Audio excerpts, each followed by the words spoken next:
અને મહેશભાઈ પણ ગૌ ભક્ત છે, તો એમને ઘર વાપસી કરવી હોય તો અમે આ કોંગ્રેસના આગેવાનો એમને આમંત્રણ આપીએ છીએ.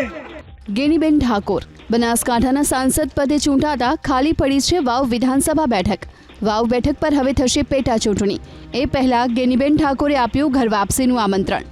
કોંગ્રેસ છોડી જેઓ ગયા છે ભાજપમાં, તેમને આપ્યું ઘર વાપસીનું આમંત્રણ. અને મહેશભાઈ પણ ગૌ ભક્ત છે, તો એમને ઘર વાપસી કરવી હોય તો અમે આ કોંગ્રેસના આગેવાનો એમને આમંત્રણ આપીએ છીએ. અને જે દિવસે હું મામેરાની માતર ખવડાવવા આવું એ દિવસે મહેશભાઈની ઘર વાપસી થાય એવી હું અપેક્ષા સાથે મહેશભાઈને ફરી આવકારું છું. જો એમની લાગણી પાછી ઘર વાપસી કરવા માટેની હોય તો. અવસર હતો લાખણી તાલુકાના લાલપુર ગામમાં આયોજિત કાર્યક્રમનો, જેમાં પહોંચ્યા હતા ગેનીબેન ઠાકોર અને લાખણી તાલુકા પંચાયતના પૂર્વ પ્રમુખ મહેશ દવે. મહેશ દવે 2017માં ભાજપ છોડી કોંગ્રેસમાં જોડાયા હતા. જો કે 2023માં તેઓ કોંગ્રેસ છોડી પાછા ભાજપમાં જતા રહ્યા. એવામાં હવે મંચ પરથી ગેનીબેને તેમને કોંગ્રેસમાં જોડાવાનું આમંત્રણ આપતા મહેશ દવેએ પણ પ્રતિક્રિયા આપી.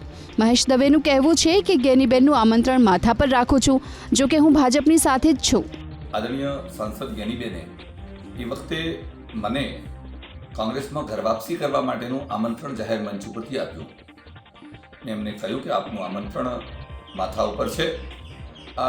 મારા મતે મેં એમની બીજી કોઈ ચર્ચા નથી કરી, પરંતુ હું એવું સમજુ છું કે કેટલાક લોકો મને અનેક પ્રશ્નો પૂછ્યા અને અનેક પ્રકારે મીડિયા દ્વારા અને બીજા લોકો દ્વારા પૂછવામાં આવ્યું કે તમે શું કોંગ્રેસ જોઈન કરો છો, ભાજપમાંથી આ છો, નારાજ છો.